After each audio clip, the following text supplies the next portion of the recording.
My dear friends, on the second Sunday of Lent, the readings present us something very special. I want to highlight or bring about the three elements, particular elements, that is, three theological virtues. In the first reading, we find faith represented in the person of Abraham, who accepted everything as God wanted in his life and fulfilled according to the plan of God.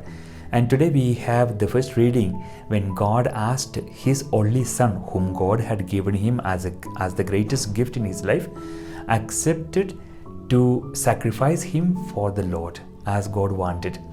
And he didn't trust any human persons or material things, but he gave totally into the hand of the Lord. And that's what Abraham invites each one of us to trust completely in God, to give our faith in God, and to live according to the call that God gives each one of us.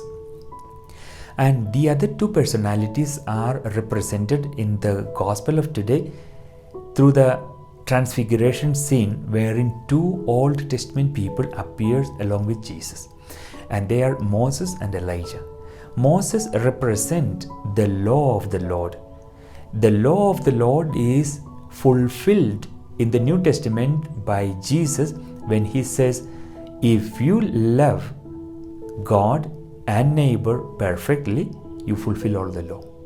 So that means if we practice the entire law, means we love our God and our neighbor, and if we love our God and our neighbor perfectly, we are fulfilling the law.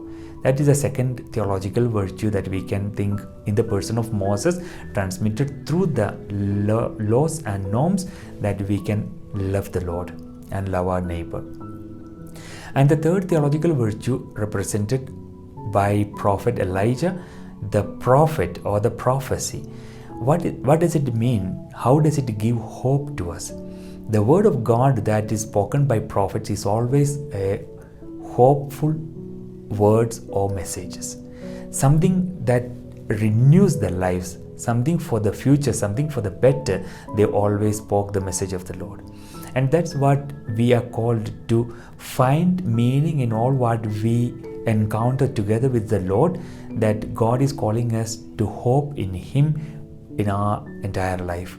And when we practice all these three theological virtues in our lives, faith, hope and love, like Father Abraham, like Moses, the lawmaker or the law communicator, and Prophet Elijah, the prophecy, the prophet of the Lord, when we transform ourselves as these persons in our lives, we become part of the Lord. And when we offer ourselves to the Lord in these elements of theological virtues, we can climb together with Jesus, like Peter, James and John, to the highest mountain. For what? To feel the best spiritual experience. And this mountain is represented as the spiritual growth of our lives. So if we grow gradually in our spiritual growth, and if we reach to a spiritual level in our lives, high level, we can feel the heavenly experience like Peter, James and John, who experienced Jesus along with Moses and Elijah. And when we experience that, we can forget about the rest of the elements that involves us, which they are not really in need of ours, in need of our growth. That's what Peter, ignoring all the elements or not knowing what's really happening around him, he said, let's make 3 tents. But it's not just simply a word that came in from his mouth, but it represents something very particular for us. 2 elements I want to draw out from this word of Peter in the episode of the Transfiguration. The first, he says, let's make 3 tents, one for Jesus, one for Moses, one for Elijah. He didn't think about himself, James and John, who accompanied them. He said, you might have thought that let's be here around. There is no difficulty of being around this place to experience such a heavenly glory. And he thought of others, not of himself. Maybe one of the things that when we reach into a high spiritual level, we forget about ourselves because we have achieved a certain stage. Now we think of our others and we present others to the Lord in our prayers, in our offerings.